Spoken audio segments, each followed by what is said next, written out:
नवरात्रि का 9वां दिन। नवरात्रि के 9वें दिन माँ सिद्धिदात्री की पूजा की जाती है।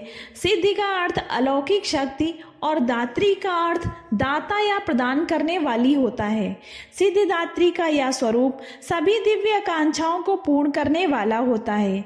इस रूप में माँ कमल पर विराजमान हैं और माता के 4 हाथ हैं।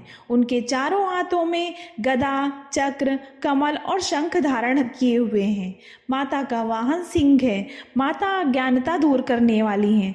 पुराणों के अनुसार माता सिद्धिदात्री की पूजा करने से अणिमा, गरिमा, महिमा, लघिमा, प्राप्ति, प्राकम्य, ईश्वित और वशित्व 8 सिद्धियां प्राप्त होती हैं और असंतोष, आलस्य, ईर्ष्या, द्वेष आदि से छुटकारा मिलता है। तो चलिए शुरू करते हैं सिद्धिदात्री माता की कथा। पुराणों के अनुसार भगवान शिव ने माता सिद्धिदात्री की पूजा करके सभी प्रकार की सिद्धियां प्राप्त की थी। उनका आधा शरीर स्त्री का हो गया था, इसीलिए उन्हें अर्धनारीश्वर भी कहा जाता है।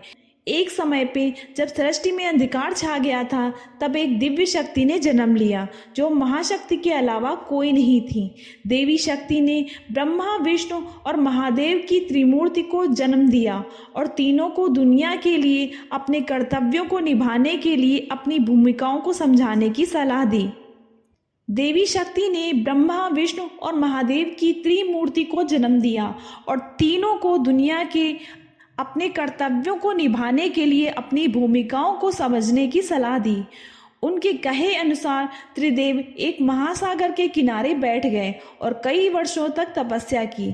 जब माँ देवी ने सिद्धिदात्री के रूप में उन्हें दर्शन दिए और तीनों को अपनी शक्तियों के रूप में पत्नियां दी, ताकि वो लोग उनकी मदद से सृष्टि रचना का कारोबार कर सकें और धीरे धीरे सृष्टि में सब कुछ निर्माण हुआ। इस प्रकार माँ सिद्धिदात्री की कृपा से सृष्टि की रचना, पालन, संहार का कार्य संचालित हुआ।